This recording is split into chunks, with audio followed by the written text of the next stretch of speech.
Panorama Bíblico, Esqueleto del Antiguo y Nuevo Testamento, clase 22. Bendiciones, bienvenidos. El día de hoy vamos a comenzar con la clase número 22 del estudio de Panorama Bíblico. El día de hoy vamos a ver cómo cae el reino del norte y el reino del sur, y también vamos a hablar un poco acerca de la venida de Jesús. Vamos a ver también el periodo intertestamentario de la Biblia. Para aquellos que no tienen mucho interés acerca de la historia bíblica, de repente les habrá parecido un poco difícil y hasta aburrido todo lo que hemos visto hasta el momento. Pero si nosotros no entendemos bien esto que hemos visto del Antiguo Testamento, no vamos a poder interpretar de una forma correcta el libro de Daniel y el libro de Apocalipsis. Pero para tener una buena y correcta interpretación del libro de Daniel y también del libro de Apocalipsis, necesitamos entender muy bien la historia intertestamentaria, es decir, el periodo entre el Antiguo y el Nuevo Testamento. Así es que ese es el tema que veremos el día de hoy en la clase. Es por esa razón que les pido mucho de su atención. Y les aseguro que esta información les servirá de ayuda para que puedan entender mucho mejor estos dos libros. Muy bien, entonces recordemos un poco lo que vimos en la última clase, la caída de Israel y de Judá. Israel, quien se encontraba en el norte, cae durante la época del reinado de Oseas. Es derrotado por el rey Salmanasar, rey de Asiria. Judá, por su parte, durante el reinado de Sedequías, es derrotado por Nabucodonosor, rey de Babilonia, en el año 586 a.C. Como les dije en la clase anterior, Israel, el reino del norte, caería antes que el reinado de Judá. Y Asiria toma a todo el pueblo de Israel, entre ellos Samaria, comenzó a repartirlos y los llevó a diferentes naciones. Y también de otras naciones Asiria trajo a otros pueblos a que moraran también ahí en Israel. Por ejemplo, habían caldeos de Cuta, de Abad, de Ramá, de Sefarbaín. Eran personas que habían sido capturadas y habían venido a vivir también a Israel. Ahora bien, para esto les quiero mostrar un mapa. Vamos a ver el siguiente mapa.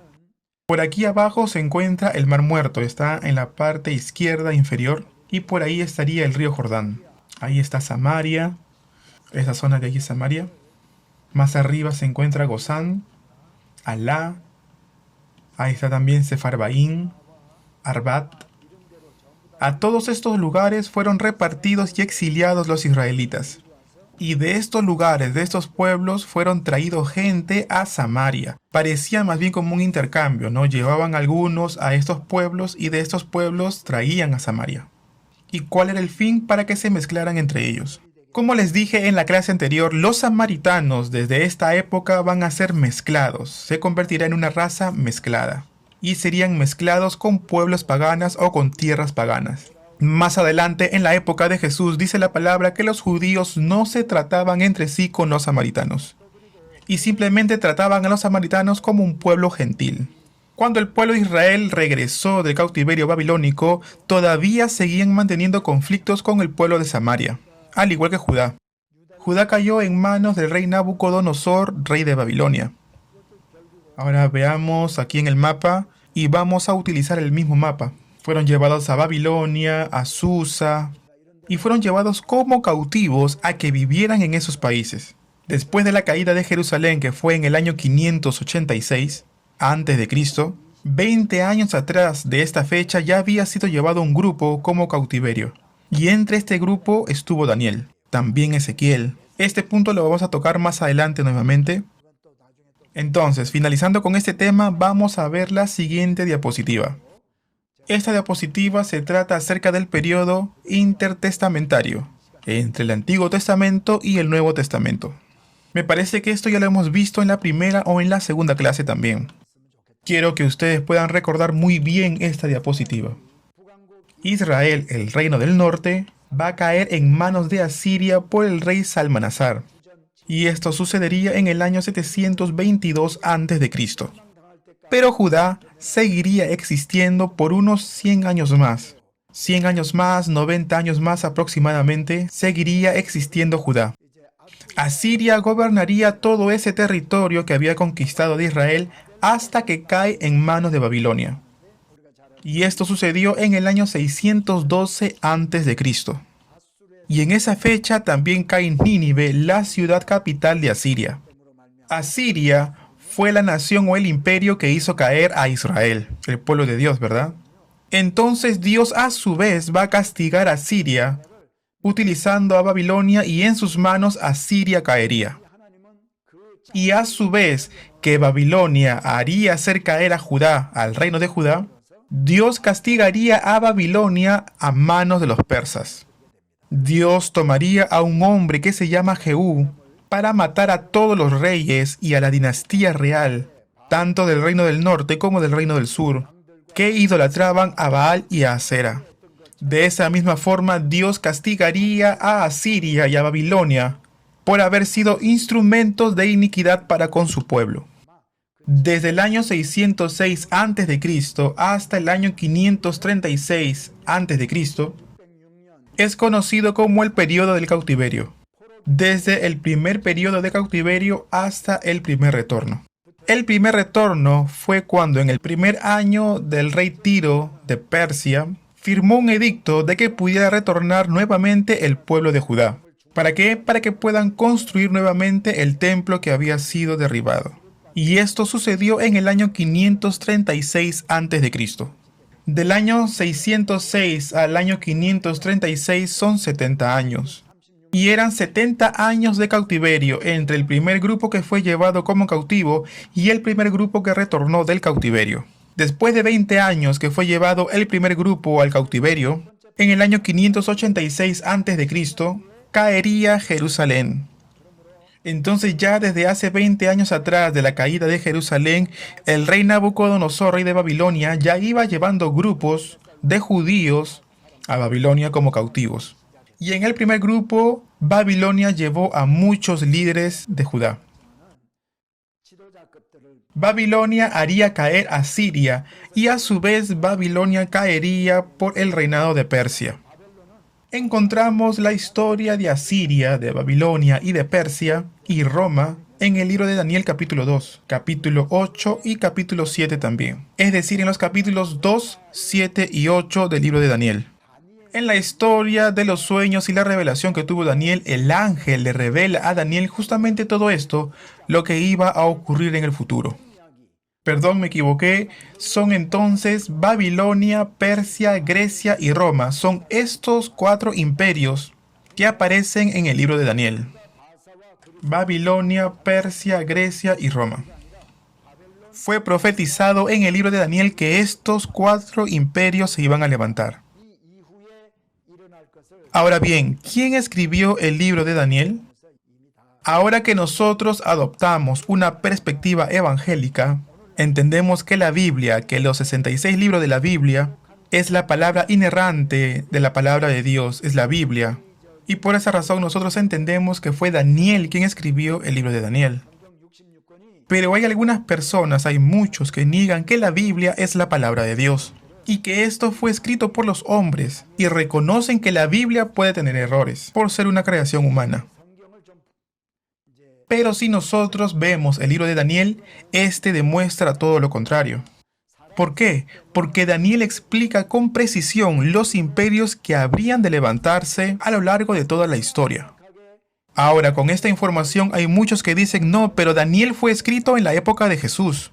Y después de haber visto cómo terminó la historia de Grecia, Roma, Persia, Babilonia y Asiria, con toda esta información, luego escribieron el libro de Daniel.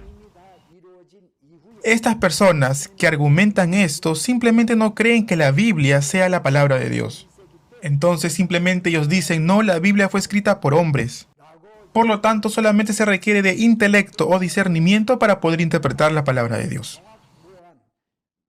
La Biblia fue escrita a lo largo de 1600 años, periodo en el cual Dios ha utilizado a más de 40 autores. Pero hay quienes dicen que eso que no se puede entender con el raciocinio, hay que sacarlo de la Biblia y dejar solamente aquello que es razonable, aquello que es entendible con la lógica del hombre. Y de esta forma hablan. Y es así como se toman del libro de Daniel para sostener que por su precisión histórica fue escrito después, mucho tiempo después, aproximadamente en el siglo I después de Cristo. Pero pensemos un momento. Dios, nuestro Dios, es soberano sobre la historia del hombre. Nosotros en realidad no conocemos lo que va a ocurrir en el futuro. Pero Dios sí lo sabe. ¿Por qué? Porque Dios es un Dios soberano. Y es Él quien determina cuáles son los acontecimientos históricos. Dios nos había dicho ya anticipadamente en Génesis 3:15 que Él daría al Mesías y lo enviará por la simiente de la mujer.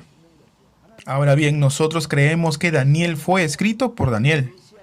Si más adelante tenemos la oportunidad, veremos el sueño que tuvo Daniel en el capítulo número 2, 7, 8 también, para poder ver también su interpretación y de esa forma poder entender la historia a la luz de estos capítulos. Entonces, Persia conquista a Babilonia y va a persistir unos 200 años a lo largo de la historia. Muy bien, para poder entender mejor, vamos a ver la ubicación de Persia en el mapa. Miremos este mapa nuevo. Persia sería lo que conocemos el día de hoy como Irán. Está en la parte inferior derecha y un poco más arriba había un reino que se llamaba Media. Babilonia se encuentra por aquí marcado de verde. Todo este territorio es Babilonia. Era un territorio bastante grande. Y en la parte superior, sombreado de morado, se encuentra Lidia o la República de Lidia. Persia entonces conquistaría Media y a su vez conquistaría también Babilonia. En el libro de Daniel dice que en el reinado de Belsasar, este rey estaba tomando vino, haciendo fiesta y estaba utilizando los utensilios del templo de Dios. De pronto apareció una mano, un dedo que trazó una escritura. Mene, Mene, Tekel, Urparsi. Esa misma noche, el reino Babilonia cae en manos de los persas.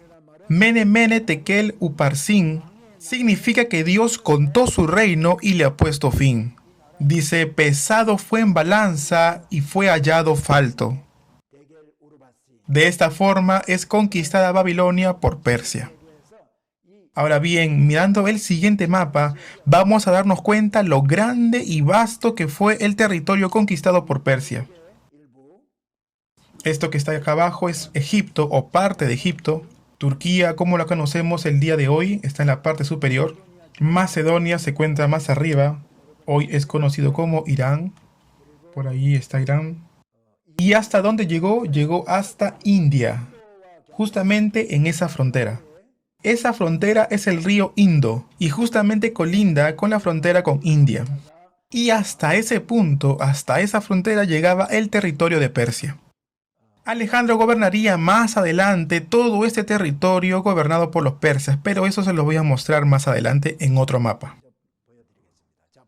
Entonces estamos hablando de los 200 años que gobernó Persia, todo lo que conquistó durante ese periodo. La tierra de Canaán, la cual la conocemos el día de hoy, también estaba incluida dentro de esta conquista, dentro del territorio de Persia. Es decir, dentro de ese territorio también se encontraba la tierra de Canaán. Entonces son 400 años de reinado en total entre el reino de Israel y el reino de Judá, que caen y termina así este tiempo o esta época de reinado. Y desde el retorno del cautiverio hasta la venida de Juan el Bautista, o Jesús, serían 400 años más, pero de un periodo o una etapa de silencio. Y yo les decía que por unos 200 años Persia gobernó todo ese vasto territorio. Y a su vez, más adelante sería conquistado por Alejandro Magno de Grecia. Ahora bien, en el siguiente mapa vamos a ver el territorio conquistado por Alejandro Magno. El padre de Alejandro Magno era Felipe II. Felipe II fue el rey y ante la muerte de este rey, Alejandro Magno tomaría el gobierno y el control del imperio. Alejandro Magno tan solo con 20 años se convierte en rey. Y Aristóteles se encargaría de la educación de Alejandro Magno como preceptor suyo. Dice que Alejandro Magno tenía mucha sabiduría, era muy diestro para la guerra y era un joven que había recibido un vasto territorio. Entonces estamos hablando de Macedonia, más allá del mar Egeo, y Alejandro Magno comenzó a conquistar tierras. cuando Persia en ese tiempo tenía un territorio muy vasto. Esta línea verde más oscura, que prácticamente atraviesa todo el mapa, es la ruta que Alejandro Magno recorrió para establecer guerras y tener victorias bélicas, ¿no? Fue a Egipto, después volvió, y en realidad él tuvo muchas guerras y conquistó muchas tierras. Él iba subiendo y conquistaba tierras verdaderamente en una velocidad muy rápida. Al final llega a este punto y a los 33 años finalmente Alejandro Magno muere. Bueno, algunos dicen que murió por algún tipo de enfermedad. En realidad no se sabe qué tipo de enfermedad fue la que causó la muerte de Alejandro Magno. Otros por ahí dicen que fue una conspiración y que fue asesinado. Pero a ciencia cierta no se sabe de qué forma murió Alejandro Magno. Lo importante es, como dice en Daniel capítulo 8, aparecería un macho cabrío que representaría a Alejandro Magno. Y dice que tenía un cuerno muy notable entre sus ojos, que fue quebrado, y en su lugar salieron otros 4 cuernos, muy notables. Entonces el macho cabrío representaría a Grecia y a Alejandro Magno. Y en el capítulo 7, ¿saben lo que dice? Habla de un leopardo, con 4 alas de ave en sus espaldas. ¿Qué nos quiere decir esto? Conforme a lo que dice Daniel capítulo 7, el leopardo con 4 alas es descrito como Grecia. Ahora bien, imagínense qué rápido de por sí es el animal leopardo. Ahora bien, encima lo describen con 4 alas de aves. En otras palabras, este animal sería muy rápido. Y si nosotros vemos la historia, vamos a entender que a esa velocidad fue que Alejandro Magno conquistó las tierras de Grecia. Y más adelante, en el capítulo número 8, es descrito como un macho cabrío, que tendría un cuerno notable entre sus ojos, y en su lugar saldrían otros 4 cuernos más. Ahora, ¿qué significaría esto? Muere Alejandro Magno, 4 de sus súbditos dividen el reino en 4. Dividen el reino en 4 partes. Ahora bien, más adelante les volveré a mostrar este mapa. Veamos entonces ahora otro mapa. Bien, ahora veamos que todo esto es el territorio conquistado por Alejandro Magno. Ahora bien, están representados en diferentes colores. Todo esto era gobierno de Grecia. Todo lo que ven en su pantalla era gobernado por Grecia. Esto incluía también a parte de Egipto. Ahora sí, retornando al mapa de Grecia, el primero. Recuerden esto, todo lo que está marcado de verde fueron las tierras conquistadas por Alejandro Magno. Ahora bien, hay algo que no les dije. Cuando Alejandro Magno conquistaba tierras, lo que él estaba haciendo era propagar su cultura. Lo que él quería era propagar su cultura en todo el mundo. Entonces, a donde él iba, Alejandro Magno hacía contraer matrimonio a sus generales de sus ejércitos con las princesas conquistadas de aquellas colonias. Y aunque no fueran generales de su ejército, Alejandro Magno hacía de que sus súbditos se casaran con las mujeres de aquellos lugares conquistados. En Turquía del día de hoy hay muchos que son descendientes de Grecia de aquel tiempo. Y esa era la parte de su política de Alejandro Magno. Entonces muere Alejandro Magno y el reino se divide en 4. Ahora bien, de los 4, de la división de 4, tenemos que recordar solamente 2. Las otras 2, bueno, tienen un territorio más pequeño, no aparece dentro de la Biblia. Es por esa razón que solamente vamos a tratar de recordar 2. Que en este caso sería Ptolemaida por un lado y Seleucia por el otro. La dinastía de Ptolemaida y la dinastía de Seleucia. Ptolemaida ocuparía los terrenos que pertenecen a Europa y Seleucia gobernaría toda Turquía, como la conocemos el día de hoy, Irán, toda esa parte. Ellos dominarían todo ese territorio. Ahora bien, miren el siguiente mapa. La tierra de Canaán se encontraría por aquí y también está Egipto. Toda esta tierra sería gobernada por los Ptolemaida. Y Seleucia sería toda esta parte del sur, de Irán, de Turquía, de Irak. que en realidad es un territorio bastante extenso. De esta forma fue dividido todo el reino. Esto que está en morado y naranja serían los otros dos reinos. Nosotros tenemos que recordar solamente los reinos que se encuentran al norte y al sur, es decir, el reino Seleucia y el reino Ptolemaida. Daniel habla acerca del reino del sur y el reino del norte, que se refiere en realidad a los Seleucos y a Ptolemaida. Ptolemaida, que pertenece al reino del sur. Por aquí también encontraremos a Cleopatra. Cleopatra sería la reina de Egipto de Ptolemaida, de la dinastía Ptolemaida. Tratemos de recordar esto y guardar esta información para más adelante. Ahora sí, volviendo a la diapositiva.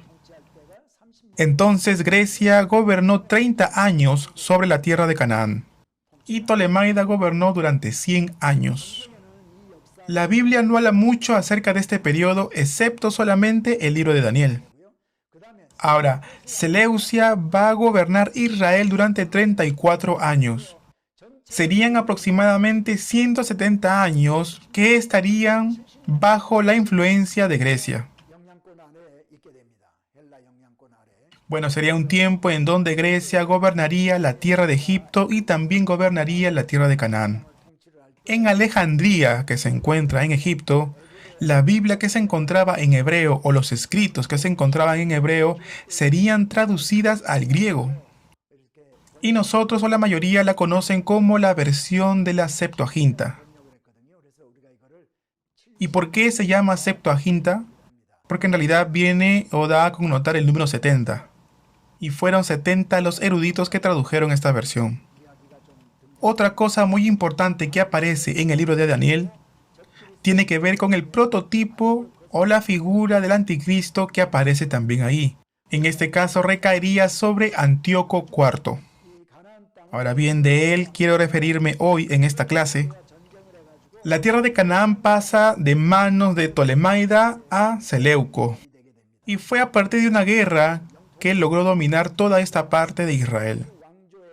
Antíoco IV pertenecería a la dinastía de Seleucia y comenzaría a gobernar Israel. En realidad, este Antíoco IV era muy violento. Este nuevo gobernante, Antíoco IV, era prototipo del anticristo, que nosotros sabemos que se va a levantar en el periodo de la Gran Tribulación. Entonces su padre, Seleuco III, perdería la guerra contra Roma, pero en el mundo antiguo, cuando uno perdía la guerra, el que perdía tenía que pagar todos los gastos del país ganador que había invadido.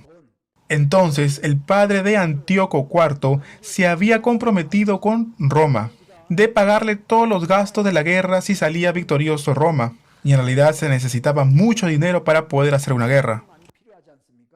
Y es así como Antíoco IV gobernaría a Canaán y recolectaría mucho impuesto y tributo. Necesitaba mucho dinero. ¿Y qué es lo que hacía Antíoco IV? Él vendía el sacerdocio y lo hacía por dinero. Ese sacerdocio que solamente le pertenecía a la tribu de David, y dentro de la tribu de David solo le pertenecía a la familia de Aarón. Pero ahora con él, con Antíoco IV, cualquiera que le daba dinero venían a él y él les daba el sacerdocio. Él también prohibió la circuncisión, prohibió también las fiestas solemnes, metió también a cerdos y también metió la estatua de Zeus dentro del templo de Dios. Entonces, entre los judíos, especialmente entre la familia de los piadosos, de la familia sacerdotal, se quejaban constantemente contra él. Y protestando y rebelándose contra ellos, logran encabezar una rebelión. Había un hombre entre ellos que se llamaba Matatías.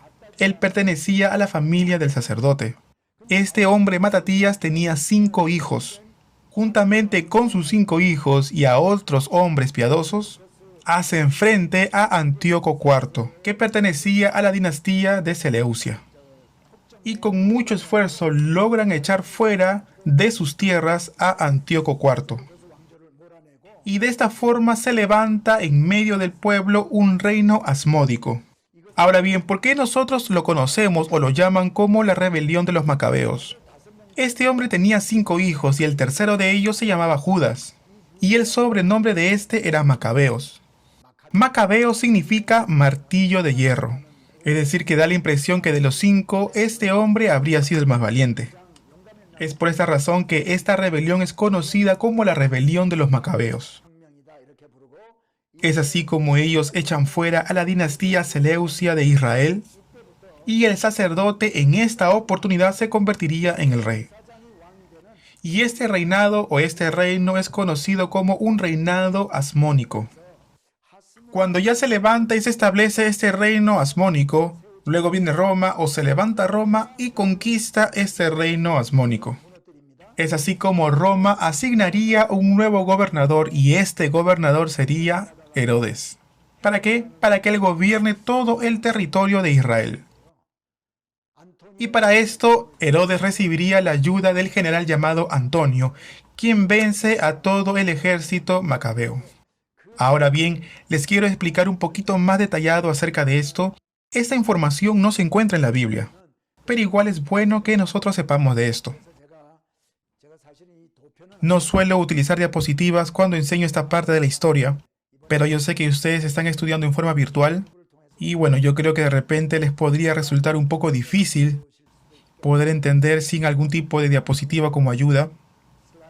Por eso es que voy a tratar de utilizar una diapositiva para poder entender un poco mejor esta parte de la historia.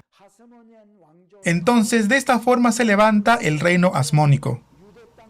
Y en la cuarta generación de los asmoneos, ellos conquistan Idumea. Idumea es la región que se encuentra muy cerca de Israel. Ahora en un momento les voy a mostrar con el mapa para mostrarles dónde queda exactamente Idumea. Vamos a ver el siguiente mapa. Esta zona de aquí que está de naranja es la tierra de Judea. Matatías entonces por historia y sus hijos conquistaron toda esta región. Más tarde sus descendientes logran extender el territorio y en la cuarta generación ellos se extienden y también conquistan y gobiernan esta zona de aquí abajo que se llama Idumea. Idumea que se encuentra más abajo o en la parte de abajo de Judea y estaría limitando al sur. Idumea es Edom en griego. Ahora, ¿dónde se encontraba antes Edom? Edom se encontraba del lado oriental del Jordán, ¿se acuerdan? Edom, Moab, Rubén, Gad, Manasés, Amón. Entonces aquí se encuentra el Mar Muerto y en aquella parte, en la parte de abajo, era Edom. Entre los edomitas habían comerciantes árabes y un grupo de ellos se llamaba nabateos. Los nabateos conquistaron a los edomitas y ellos fueron a vivir justamente a esta parte, del otro lado del Mar Muerto, de la parte de Beerseba, Hebrón, por esa zona. Aprovecharon que los judíos habían sido llevados cautivos y fueron a vivir a esos lugares. Entonces, en ese tiempo los edomitas comenzaron a vivir en esa zona y ellos lo llamaron Idumea. Y aquí en Idumea, ¿saben quién era el rey? ¿Saben quién era el rey de los edomitas? El rey era Antipas. ¿Se acuerdan? ¿Quién es Antipas? Antipas es el abuelo del rey Herodes. Entonces los asmoneos conquistan toda esta parte de Idumea. Ahora bien, no fue fácil o no era fácil para los asmoneos conquistar toda esta parte de Idumea y sobre todo gobernarla. Ahora bien, volviendo a la diapositiva. Bueno, aquí el número está posicionado mal, pero la número 2 dice: la cuarta generación de los asmoneos conquista Idumea bajo la región de Judea. Nombran entonces a Antipas, abuelo de Herodes, que era rey de Idumea, para que sea gobernador de la misma región. Antipas fue el abuelo de Herodes y fue nombrado rey de Idumea. Y fue nombrado por los mismos asmoneos. Fue nombrado como gobernador de toda esa región. Y en este punto vemos que Antipas fue gobernador de Idumea. Ahora bien, Antípatro, hijo de Antipas y padre de Herodes, seguiría gobernando Idumea.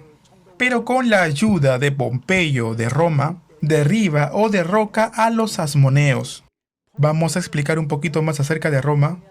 No sé si llegaremos a verlo todo el día de hoy, o de repente dejarlo para la próxima clase, porque la historia en sí es muy compleja. Es muy compleja la historia de Roma. Ahora bien, de manera muy sencilla, podría decirle lo siguiente. En el siglo IV antes de Cristo, 4 siglos antes de la venida de Cristo, o la venida de Jesús, Roma era una ciudad-estado, una ciudad muy pequeña, que cada vez más con el pasar del tiempo se fue expandiendo a sus alrededores. En el año 270 a.C., ya había conquistado toda la península de Italia. Roma seguía guerra tras guerra tras guerra y de esa forma traía muchos esclavos. Entre ellos habían muchos gladiadores, ¿verdad? Pero los gladiadores se rebelarían contra Roma. Y para poder aplacar esta rebelión que estaba surgiendo en contra de Roma, Roma nombra a Craso como comandante para poder aplacar esta revuelta que se estaba levantando en contra del Imperio Romano.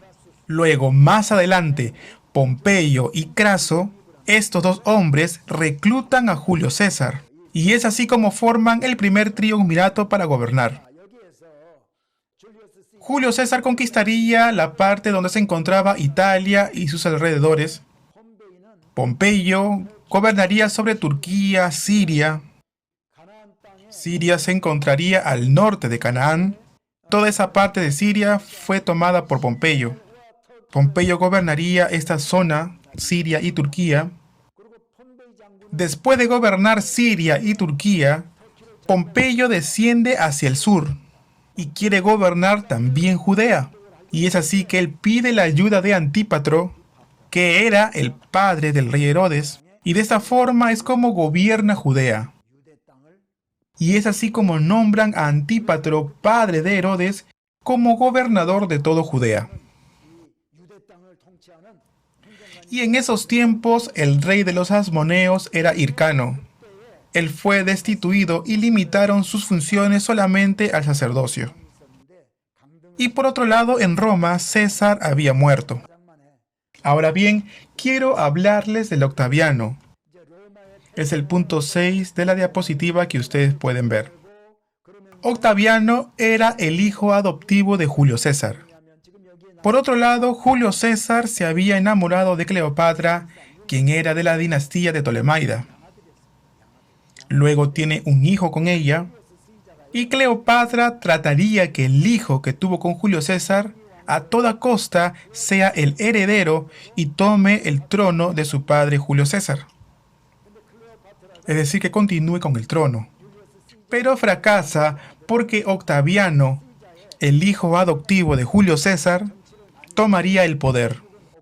Julio César sería asesinado por Brutus, uno de sus súbditos, y el general Antonio, juntamente con Octaviano, tomarían el poder. Entonces, después de la muerte de Julio César, el gobierno pasa a manos de Octaviano y Antonio, y al final, Antípatro, el padre de Herodes, es asesinado. Luego, Antígono, quien era perteneciente a la dinastía asmonea, con ayuda de un pueblo que se encontraba cerca a él, recibe la ayuda de un pueblo cercano y tomaría el poder de la tierra de Idumea. Y de esta forma se recupera la gloria de la dinastía asmonea. Cuando muere Antípatro, Herodes, quien era su hijo, él huye hacia Egipto. Parecía que Herodes iba a tomar el poder o el control de Idumea, pero Antígono es quien juntamente con otro pueblo toma el poder en Idumea. Es por esa razón que Herodes huye de ese lugar hacia Egipto. Y de Egipto él pasaría a Roma. Y en el Senado de Roma, ellos nombran a Herodes como rey de Judea. Y con la ayuda del general Antonio, Herodes conquista Canaán, derrotando de esta forma a Antígono, toda la región del norte de Galilea, Jerusalén, y conquista así de esta forma hasta el año 27 a.C., donde se levanta como gobernador de Judea. Y en el año 4 a.C., Herodes muere, pero logra gobernar aproximadamente unos 23 años antes de que él muriera. Inmediatamente antes de la muerte de Herodes, Jesús nacería en Belén. Ahora bien, yo no sé si ustedes habrán entendido algo de lo que yo les acabo de explicar en esta hora. Pero lo importante es esto: la historia del rey del norte y sur, Persia, que es conquistado por Grecia. Al final del reinado de Grecia, en la dinastía de Seleuco, apareció Antíoco IV, quien fue un líder muy violento, y por esta razón se levantó la rebelión de los macabeos. Y de esta forma con ellos se estableció la dinastía Asmonea. Esta dinastía caería en manos de los romanos, y al final el rey Herodes aparece como el rey de Judea. Ya en el tiempo del abuelo Antipas, él era gobernador de Idumea y fue levantado por los mismos asmoneos. Pero con la ayuda de Roma, Herodes es levantado como gobernador de Judea. Ahora bien, Herodes, no sé si llegaremos a verlo el día de hoy. Cuando Herodes, después de ser coronado gobernador, Herodes es un edomita. Entonces los judíos, que eran el pueblo de Dios, no querían ser gobernados por un edomita. No obedecían a Herodes y Herodes buscaba siempre la forma de obtener el favor de los judíos. Herodes buscaba a toda costa ser reconocido por los judíos. Es por eso que él restauró el templo, que es conocido como el templo de Herodes, y además construyó otros varios edificios. Por ejemplo, reconstruyó la cueva de Macpela, y mediante obras y construcciones trataba de conseguir o obtener el favor de los judíos. ¿Para qué? Para no ser derrocado por ellos. También Herodes construyó palacios aquí y allá, lugares en donde él pueda refugiarse frente a algún tipo de rebelión posible. Uno de aquellos refugios era Masada, el palacio de Masada. ¿Para qué? Para que se pueda refugiar ahí en caso de algún tipo de rebelión. En Belén hay un lugar que se llama Herodio, que era el palacio construido por Herodes. Había una colina y un monte bastante grande, y encima de esa colina o de ese monte Herodes hizo un palacio. Otra cosa más que hizo Herodes para ganarse el favor de los judíos, se casó con la princesa de los asmoneos. Es decir, Herodes quería el reconocimiento de parte de los judíos. Entonces Herodes pensaba, si no obtenía respeto hacia él porque él era edomita, entonces tendría respeto por la princesa, ya que ella era princesa de los asmoneos. Herodes entonces no era judío, y con esta información uno puede pensar entonces cómo Herodes llegó a ser gobernador de Judea. Es justamente por esto que les expliqué todo eso. Entonces hemos visto la rebelión de los macabeos, que duró aproximadamente 100 años, mirando la rebelión y toda la dinastía asmonea, aproximadamente unos 100 años. Este mapa que ven en la pantalla ya lo vimos. Ahora bien, Roma al principio era una ciudad-estado muy pequeña. Aquí, como ven en la pantalla, conquistó toda la península de Italia y por los méritos de Julio César conquistó toda esta parte que se encuentra al norte. Y con el general Pompeyo, juntamente con él, toda esta parte que se encuentra en Turquía, en Siria, toda esa zona de allí. Roma conquistaría todas las naciones y reinos que se encuentran al borde del mar Mediterráneo. Ahora bien, este mapa es en los tiempos del rey Herodes. Este mapa lo vamos a volver a ver cuando veamos el Nuevo Testamento. Volvamos entonces a la diapositiva del cautiverio y transición entre el Antiguo y Nuevo Testamento. Cuando el pueblo de Babilonia se llevó cautivo al pueblo de Judá a Babilonia, Babilonia caería a manos de Persia, y de esa forma algunos de los judíos retornarían. Los reyes más importantes del tiempo del cautiverio.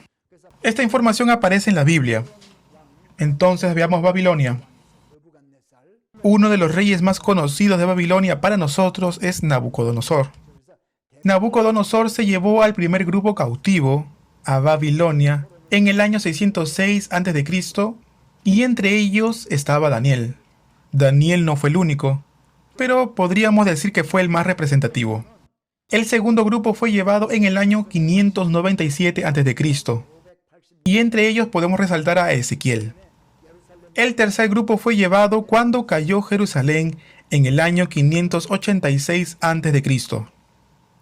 En ese tiempo fue llevado el tercer grupo a Babilonia. Entonces, primer grupo, segundo grupo, tercer grupo llevados en cautiverio. ¿En manos de quién? De Nabucodonosor. En la clase anterior yo les decía que el libro de Daniel muestra cómo la soberanía de Dios sigue obrando aún en medio de pueblos paganos. También les hablaba un poco acerca de Sadrach, Mesach y Abednego. No, ellos decidieron no comer los manjares del rey, pero aún así dice la palabra de Dios que eran los jóvenes más vigorosos. Daniel fue echado a los pozos de los leones, mas no fueron heridos. Todos ellos fueron echados al horno de fuego y no fueron quemados. Y hay algo más que no les dije en la clase pasada. Y es que Nabucodonosor fue convertido como en una bestia del campo. Así dice la palabra de Dios. Y después Dios lo hizo volver en sí, como un hombre. Entonces mucha gente recibe consuelo cuando lee el libro de Daniel. Y entiende que Dios obra aún en medio del tiempo del cautiverio. Y Dios también restaurará al pueblo de Israel. Es una promesa que Dios le hizo a su pueblo. Daniel dice que él leyó el libro de Jeremías y entendió que después de 70 años, Dios iba a restaurar a su pueblo. Y es por eso que Daniel ora en base a esa promesa. Todos aquellos que habían sido llevados cautivos fueron consolados por medio del libro de Daniel. Veamos ahora, el rey Belsasar fue el último rey de Babilonia. Algunos dicen que Belsasar fue el hijo de Nabucodonosor, pero en realidad no es así. Antes hubo un rey llamado Nabódino. Él salió a la guerra y es posible que tanto Nabódino como este rey Belsasar hayan reinado juntos. Es una posibilidad que los dos hayan reinado. Mientras que Nabódino estaba en guerra en otro lugar, Belsasar se encontraba en el palacio. Y es ahí cuando Persia conquistó Babilonia y Babilonia cae en manos de los persas. Todo esto aparece en el libro de Daniel. Ahora bien, entre los reyes de Persia está Ciro, el rey Ciro, muy conocido. Ciro fue quien destruyó Babilonia. Ahora bien, en el primer año de su reinado, él ordena que la gente que se encontraba en cautiverio, cautivos, retornaran a sus zonas. Entre este grupo que retorna del cautiverio se encontraba Zorobabel y Jesúa, profetas también como Ageo, Zacarías, y entre los profetas también vuelven a Jerusalén. Entonces Zorobabel, Jesúa, Ageo y Zacarías retornan y vuelven a Jerusalén. Entonces vemos que entre los profetas también vuelven de este retorno a Jerusalén. Zorobabel, Jesúa, Ageo y Zacarías. Todos ellos regresarían en el primer retorno. Ahora bien, aquí, más que enfocarme en la época en que retornaron, quiero hablarles un poco acerca de los reyes de Babilonia y Persia, porque ellos aparecen en la Biblia. También vamos a ver que aparece el rey Asuero. El rey Asuero aparece en el libro de Esther. Y Esther sería el último libro de los libros históricos de la Biblia. Vendría a ser el libro número 17. Esdras, Nehemías y Esther. Esther vendría a ser el número 17 de los libros históricos. Ahora bien, ¿la historia de Esther en qué consiste? Hay un grupo que fue llevado al cautiverio babilónico. No todos los cautivos retornaron en este primer grupo a Jerusalén, sino que permanecieron también otros judíos viviendo en Persia. Y ellos estuvieron a punto de morir a manos de un hombre llamado Amán. Amán era un hombre amalecita y le dijo al rey Asuero que firmara un edicto para exterminar a todos los judíos y que sea solamente en un solo día y en una fecha determinada.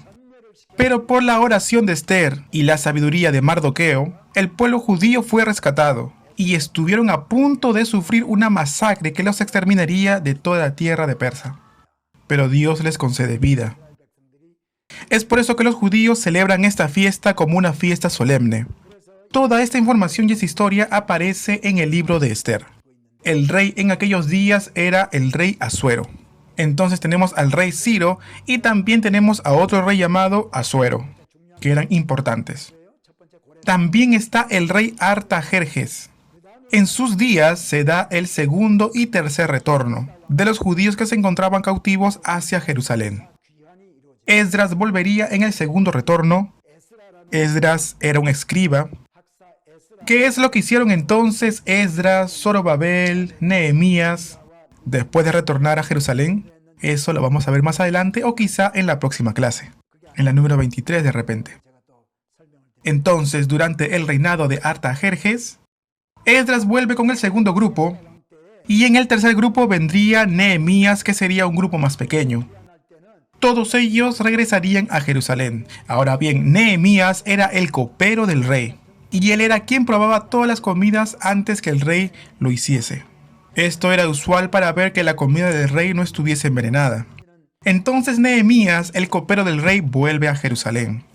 Y es él quien reconstruye los muros de la ciudad de Jerusalén. Ahora bien, veamos quiénes eran los profetas en esta época de retorno. Bueno, lo pueden ver aquí en la pantalla. En el segundo retorno, Esdras, y en el tercer retorno, Nehemías. Todas estas cosas están en la página web de Holy Bible. De repente pueden descargarlo ahí, pueden imprimirlo, verlo. Cuando ustedes lo necesiten pueden volver a revisarlo. En lo posible yo les pediría que lo descarguen si es que hasta ahora no lo han hecho, porque esto les va a servir como ayuda. Entonces, en el tiempo del cautiverio y retorno, ¿quiénes fueron los profetas que estuvieron transmitiendo la palabra de Dios? Y estamos prácticamente terminando el Antiguo Testamento. Casi terminamos con los 17 libros históricos de la Biblia. Ahora bien, cabe resaltar de que nosotros no estamos estudiando a profundidad cada texto bíblico, cada verso, cada libro de la Biblia. Y no estamos viéndolo paso por paso y cómo aplicar eso a nuestras vidas. En realidad no tenemos el tiempo ahora para poder buscar la aplicación de cada uno de los textos bíblicos que estamos leyendo. Aquí en el Panorama Bíblico estamos tratando de darles a ustedes las herramientas necesarias, brindarles una ayuda para que cuando ustedes lean la Biblia por su cuenta, puedan entender. Estamos tratando de relacionar libros con libros y estamos buscando los segmentos más importantes que han dado lugar a la historia. Ya en el Nuevo Testamento veremos los libros del Evangelio, veremos desde el nacimiento, el ministerio de Jesús y hasta la ascensión de Jesús. Vamos a ver también el libro de Hechos de los Apóstoles.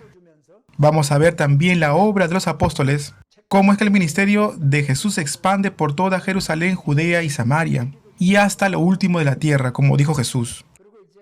Y vamos a ver también cómo esa profecía que se encuentra en el libro de Hechos se cumple, y se cumple al pie de la letra. Veremos también que Hechos fue escrito por Lucas. Vamos a ver también las epístolas paulinas. Vamos a ver también su primer, segundo y tercer viaje misionero, también cómo Pablo terminó en Roma, y mientras que estudiemos el libro de los Hechos, vamos a ir viendo las rutas que él tomó, por qué él escribió cada libro, cada epístola, y al final vamos a ver el libro de Apocalipsis, para poder terminar con esta materia de panorama bíblico. Así que yo les digo esto para que ustedes lo tomen en cuenta, y de esta forma motivarlos para que puedan estudiar hasta el final. ¿Para qué? Para que esto les ayude a ustedes y cuando lean la Biblia lo puedan ver desde otra óptica. Después de conocer toda la tierra de Jerusalén y la Tierra Santa, esto me ayudó mucho. Y es que parecía que después de estos viajes, cuando yo comenzaba a leer la Biblia, todo lo veía a colores. Y en realidad esto me ha ayudado a profundizarme mucho más en la Biblia. Y es por esa razón que es lo que yo también quiero compartir con cada uno de ustedes. Cada uno de aquellos que están estudiando panorama bíblico. Y en realidad este es mi deseo. Y es mi deseo que ustedes puedan estudiar con fervor y aprovechar este curso. Bueno, yo creo que vamos a estudiar hasta aquí. Creo también que vamos a tener que dejar el cautiverio y el retorno para la siguiente clase. Y de esa forma comenzaremos con el Nuevo Testamento. Muchas gracias por el esfuerzo que ustedes han hecho el día de hoy. Nos vamos a ver en la clase número 23. Bendiciones, gracias.